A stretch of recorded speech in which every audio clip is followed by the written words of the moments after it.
Yun no.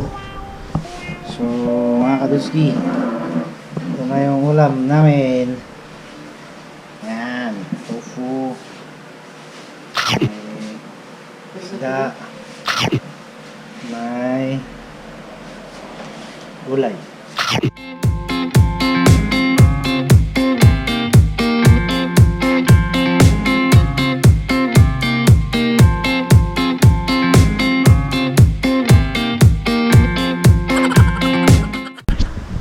Ayun no.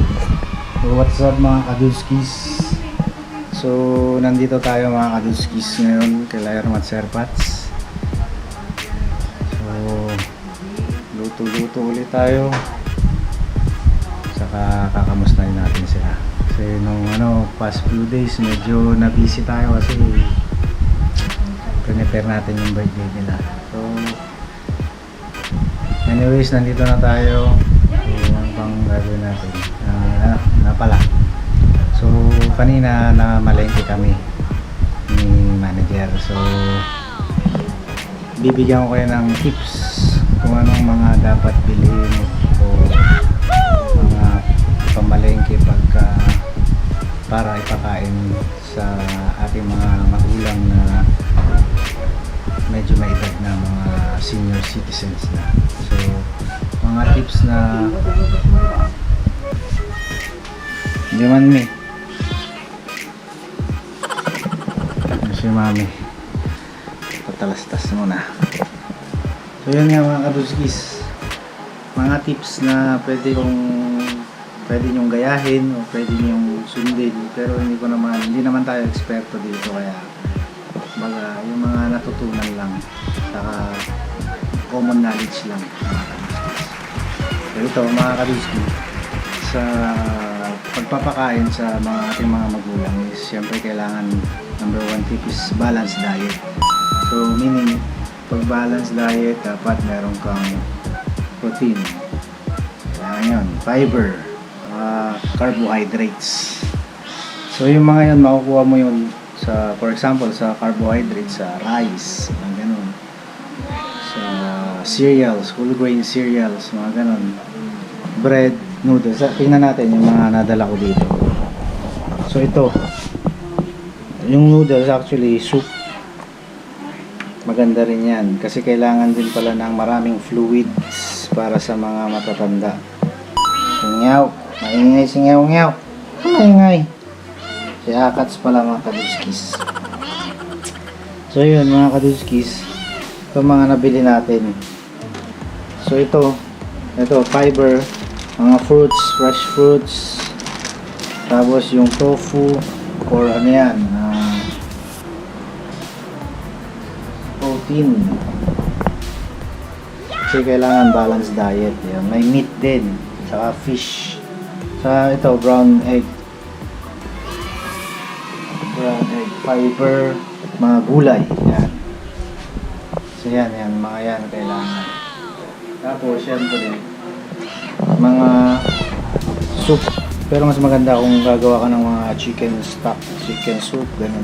Pero pwede na rin to, basta wag lang masyadong maalat. So yun, itong brown egg maganda rin to kasi mas healthier daw yung brown egg. Pero kung white egg pwede na rin. Itong mani para sa brain daw, maganda to sa brain. Yan, pwedeng nilaga, pwedeng yung sinangkot siya, parang ano bang tawag doon. So ito great, maganda rin to. Although medyo mahal, pero hindi naman actually kailangan na mga ganitong pagkain. Basta prutas lang.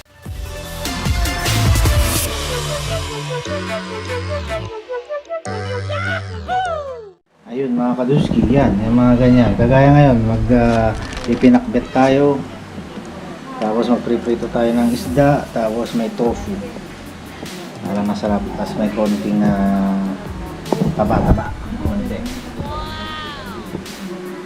So yun, sa pagkain niya mga kaduski. So second tip is food supplements. Kailangan din nila. Kagaya nito.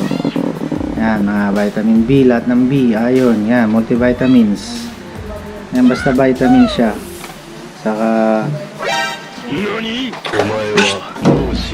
Akats, Saka yung mga kaduski, yung ascorbic acid pwede rin. Basta vitamins na ano, kahit generic man yan o ano, branded. Basta at least meron. Pero kung mas maganda, natural, mga pagkain na. Yan, mga ganyan. So, yun, mga kaduski. Tip number 1, balanced diet. Tip number 2, mga food supplements. Food supplements, mga vitamins, saka mga gatas, yung mga gatas na ano, masustansya yung mga yan, mga kaduskis. Tapos isa pang tip na napaka-effective talaga. At ito talagang, ito libre to. Itong tip na to is libre, napakadaling ano. Pero sa iba, mahirap gawin. Alam nyo kung ano yung mga kaduskis. Ay, switch natin yung ilaw para mas lumiwanag. Yun! Yan yung kailangan mga kaduskis.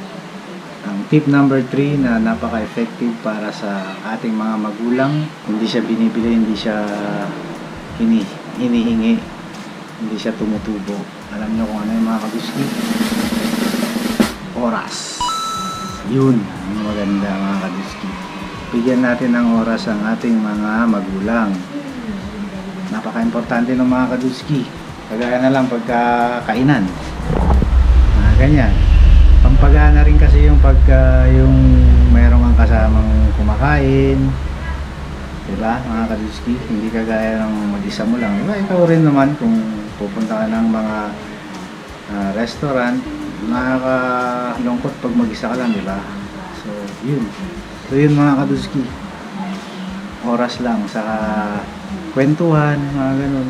Para habang kumakain ay ganahan sila. Kasi nakakagana rin ng pagkain yung pag may kasabay ka. Habang nagkwekwentuhan ka, hindi nyo mapapansin airpods na nakaparami na pala sila ng pagkain. Kaya yun, mas lalong sumasarap yung pagkain. So yun ang sa akin, yun ang pinakamaganda or pinaka-importante. Although sa iba, napakadali nun. Kung tutusin, napakadali nun kasi kesa yung mga pagkain binibili yun, yung oras binibigay mo lang yun eh.